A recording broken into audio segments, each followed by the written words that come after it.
So hello guys, welcome back to the Sharan blogs. So कैसे हैं आप लोग? I hope you all are doing well.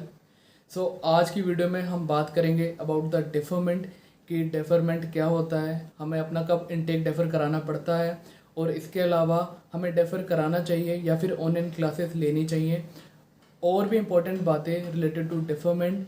So make sure आप video last तक ज़रूर देखें, और अगर आपने अभी तक चैनल को सब्सक्राइब नहीं किया है आप वो कर दीजिए। So without any further do let's start with the video. तो सबसे पहले हम समझते हैं कि डेफरमेंट होता क्या है, कि व्हाट इज़ डेफर। तो ये चीज़ मैं आपको एक एग्जांपल से शुरू करता हूँ। मान लो आपने इंडिया में अपनी स्टडीज़ वगैरह कंप्लीट कर ली है, now you are planning to move Canada for your further studies. आप अपने एल्स वगैरह कर लेते हो और सारे प्रोसेस वगैरह से पास आउट हो जाते हो और आप अपनी फ़ाइल लगा देते हो for the September intake. But उस टाइम आपकी फैमिली में कुछ ऐसे सर्कमस्टेंसेस हो जाते हैं या कुछ ऐसे इंसिडेंट्स हो जाते हैं कि आपका जाना पॉसिबल नहीं हो पाएगा उस पर्टिकुलर इनटेक में।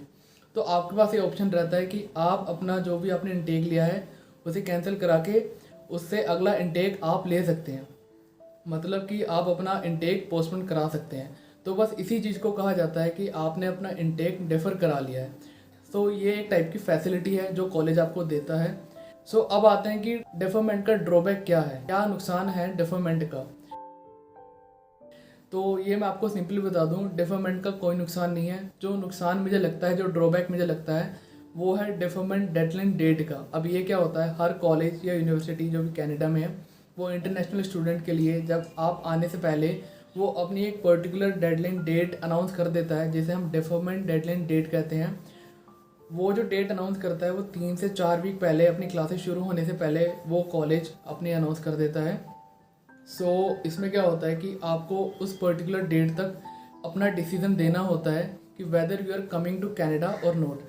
अगर आप आ रहे हैं तो आपको अपना वीज़ा शो करना होता है कॉलेज को, अगर आप नहीं आ रहे हैं तो आपको डेफर या फिर ऑनलाइन क्लासेस के लिए जाना होता है। उसका ड्रॉबैक क्या रहता है, जैसे कुछ बच्चे जो कि जाना चाह रहे हैं बट इन केस उस पर्टिकुलर डेट तक उनका वीज़ा नहीं आता है तो उन्हें ना चाह के भी डेफर के लिए ऑप्ट करना पड़ता है। तो इनसे क्या होता है, उन्हें फिर 3-4 महीने और वेट करना होता है टू मूव टू कनाडा।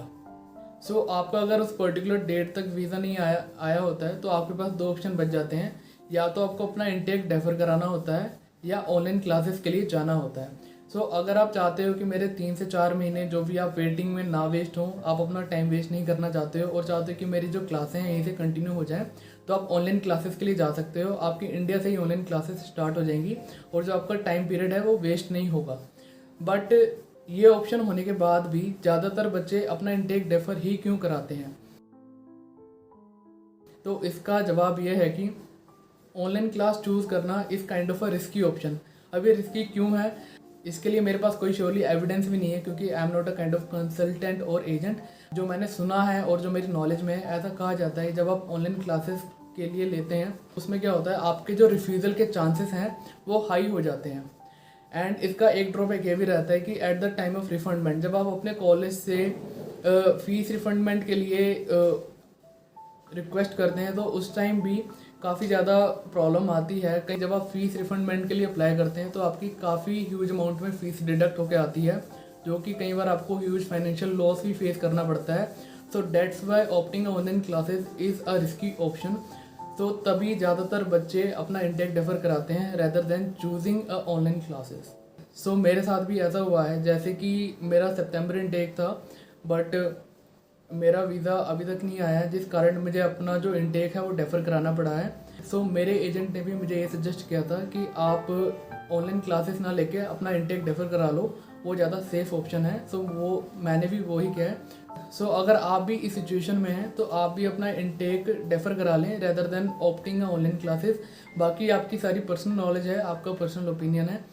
अब आते हैं नेक्स्ट क्वेश्चन पे। वो ये है कि अगर हम जब अपना इनटेक डेफर कराते हैं ये श्योर है कि हमें जो नेक्स्ट इनटेक वही मिलेगा? तो ये श्योर नहीं होता, ये डिपेंड करता है कि आपके कोर्स अवेलेबिलिटी पे। आपका कोर्स अगर उस पर अगले इनटेक में अवेलेबल होगा तो आपको अगला इनटेक मिल जाएगा, अगर नहीं होगा तो आपको उससे अगला इनटेक मिलेगा। मतलब कि डिपेंड करता है कि आपका कोर्स कौन से इनटेक में अवेलेबल है। मोस्टली तो जो कोर्सेज होते हैं वो हर इनटेक में अवेलेबल होते हैं, बट कुछ कोर्सेज ऐसे भी होते हैं जो किसी इनटेक में अवेलेबल होते हैं और किसी में नहीं होते हैं।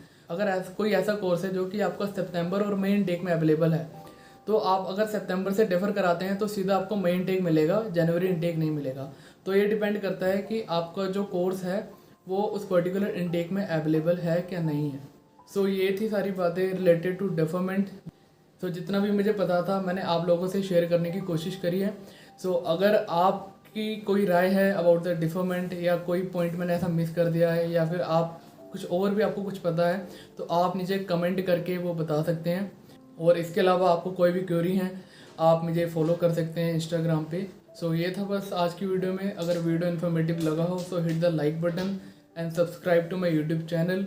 ऐसे ही मैं आगे इन्फॉर्मेटिव वीडियोज़ डालता रहूँगा। सो स्टे ट्यून्ड एंड मिलते हैं in the next video. Thanks.